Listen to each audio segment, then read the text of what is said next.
तो सैफ अली खान तो बिल्कुल सेफ हैं। जो जानलेवा हमला उन पे हुआ, उस हमलावर का अब तक पता नहीं चल पाया है। मेरे साथ कुछ मेहमान जुड़ रहे हैं इस पर मुद्दे पर बातचीत करने के लिए। सबसे पहले तो हमारे सहयोगी प्रशांत सिसोदिया हमारे साथ जुड़ रहे हैं और जानी मानी फिल्म एक्ट्रेस ममता कुलकर्णी भी इस वक्त मेरे साथ जुड़ गई हैं। और ममता कुलकर्णी उन एक्ट्रेसेस में से हैं जिन्होंने सैफ के साथ उनकी पहली फिल्म की थी, अगर मैं इस रिकॉर्ड को ठीक से जानता हूँ। ममता जी, मैं आपके पास आता हूँ, एक लेटेस्ट अपडेट अपने सहयोगी प्रशांत से ले लूँ। प्रशांत हमारे साथ जुड़े हुए हैं मुंबई से। प्रशांत, सैफ तो सेफ हैं, लेकिन कुछ और आगे तफ्तीश में पता चला ये लड़का कौन था, क्यों घर तक पहुंचा? उस इलाके में तो इतने घर थे, इतने बड़े रईस रहते हैं, सिर्फ सैफ के घर को ही क्यों चुना? Any details? अभी तक इस पे जो आधिकारिक तौर पर पुलिस ने तो कोई बयान नहीं दिया है, लेकिन बहुत सिंपल सी बात है कि सैफ अली खान बहुत बड़े स्टार हैं और उस शख्स को ये बात मालूम होगा, इसीलिए वो इस घर में घुसा भी। और जो खबरों के मुताबिक जो 1 करोड़ रुपए की उसने मांग की, जो पुलिस ने भी बताया, वो इसी वजह से उस घर में घुसा होगा। उसको लगा होगा कि शायद आसानी से उसको ये पैसा मिल जाएगा। और ये जो जगह है, ये आप देख रहे हैं मेरे पीछे, सतगुरु शरण करके जो अपार्टमेंट है, इसी अपार्टमेंट में ऊपर 12वीं मंजिल पे सैफ अली खान रहते हैं। ऊपर के 3 फ्लोर उनके पास हैं। साथ में 7 जो कर्मचारी हैं घर में काम करने वाले, वो भी साथ में थे। तो ऐसे में बहुत सारे सवाल अभी थोड़ी देर पहले चल रहे थे।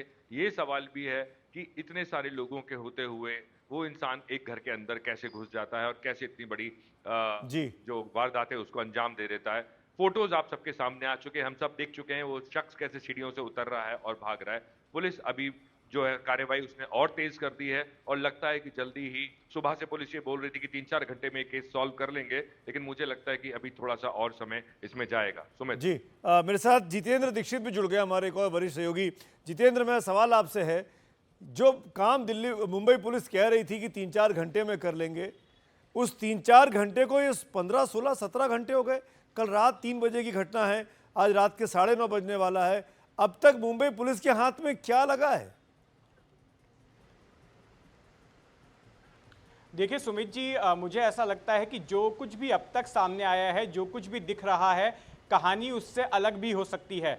अब तक जो सबसे प्रमुख बयान है वो है उस मेड का, उस नैनी का, जो कि सैफ अली खान के बच्चे की देखभाल के लिए घर में रखी गई थी।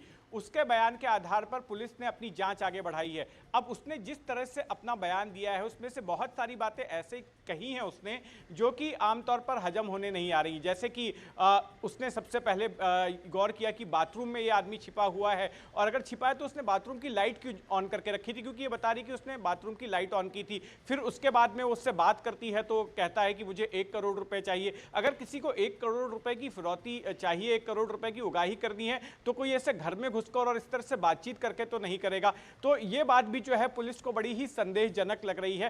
फिर सबसे अहम बात कि ऐसा घर जिसके अंदर घुसने के लिए बायोमेट्रिक्स की जरूरत होती है। ठीक है, इमारत में तो बगल की इमारत से फांद कर वो घुस गया, लेकिन उसके बाद में उस घर में कैसे घुसा जिसके अंदर एक्सेस जो है सिर्फ बायोमेट्रिक्स लॉक्स को क्लियर करने के बाद में ही मिल सकता है, तो वहां तक वो कैसे पहुंचा? तो यहां पर यह सवाल भी खड़ा होता है कि क्या घर के किसी अंदरूनी सदस्य की मिली भगत थी, कोई घर में काम करने वाला कोई ऐसा शख्स था जिसने कि इसको जानकारी दी थी या जिसने कि फैसिलिटेट किया था इसके घर में एंट्री को। तो ये तमाम बातें हैं। पुलिस के पास में अब उसका चेहरा आ गया है, उसकी तस्वीर आ गई है, और उसको खोजने के लिए पुलिस ने 60 टीमें बनाई हैं। ये 60 टीमें ना केवल मुंबई में उसको ढूंढ रही हैं, बल्कि मुंबई के आसपास के शहरों में, ठाणे, नवी मुंबई और दूसरी जगहों पर भी जाकर जो है पुलिस इसकी तलाश कर रही है। पुलिस के हाथ में कुछ सुराग जरूर लगे हैं, लेकिन पुलिस इस बारे में अभी तक आधिकारिक तौर पर कोई जानकारी साझा नहीं कर रही है। चलिए जितेंद्र, शुक्रिया इस अपडेट के लिए। प्रशांत, आपका भी शुक्रिया। मेरे साथ अब ममता कुलकर्णी जी जुड़ी हुई हैं, जानी मानी एक्ट्रेस रह चुकी हैं, सैफ के साथ कई फिल्में की हैं। एक ज़माने में सैफ की और ममता की केमिस्ट्री के चर्चे हुए करते थे।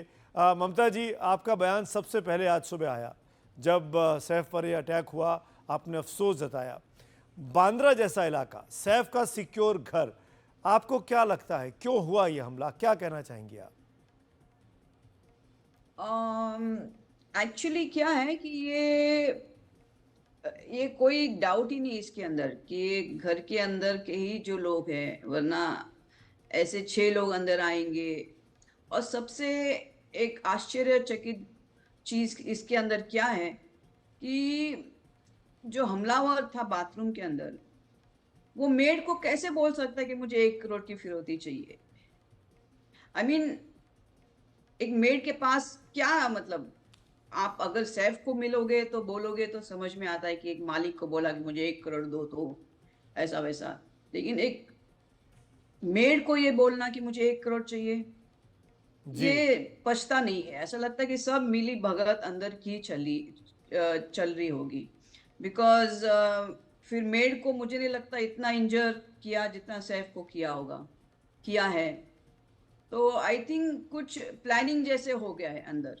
110%, इसमें कोई दो राय नहीं है। क्या आप लेकिन सबसे बड़ी आश्चर्य, सॉरी, ममता जी, क्या आपको लग रहा है, क्या आपको ये लग रहा है इस पूरे मामले में कुछ और कहानी भी हो सकती है? ये चोरी का या फिरौती का मामला नहीं है, क्योंकि 12 मंजिल की बिल्डिंग में चले जाना, घर में एंट्री कर लेना, बच्चे के कमरे तक चले जाना, जो नैनी उसकी देखभाल कर रही है उस पर हमला करना। नहीं, एक्चुअली इसके अंदर सब लोग शामिल होंगे, बिल्डिंग से लेके वॉचमैन से लेके, ये सब सब है। एक एक आदमी का काम नहीं है ये।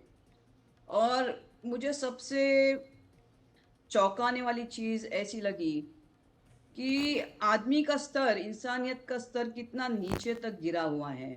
आपको चोरी करनी है, आपको पैसा चाहिए, लेकिन आपने एक इंसान को जख्मी किया, वो भी इस हद तक, शायद वो उसकी जान भी जा सकती थी उस हादसे में। और इतना स्तर नीचे इंसानियत का आ गया है।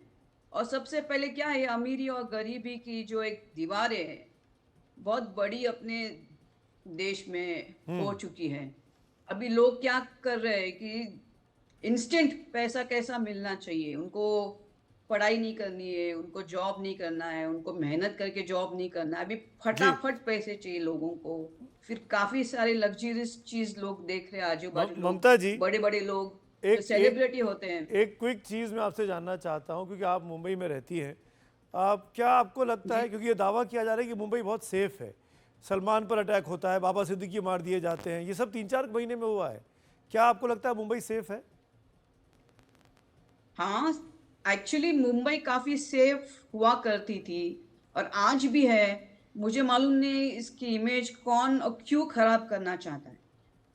मैं आश्चर्य में हूँ कि अब अगर ऐसा सब हो रहा है तो फिर कैसे लोग रहेंगे मुंबई में। मैंने तो ये भी सुना कि काफी लोग छोड़ के भी जा रहे हैं बिकॉज ऑफ दिस। ये सिक्योरिटी नाम की कोई चीज ही नहीं रही है। तो मुझे ऐसा लगता है कि कुछ करना चाहिए अभी, जी। सख्त करनी चाहिए सिक्योरिटी, इंसानियत जी, ममता जी, के शुक्रिया। तौर पर।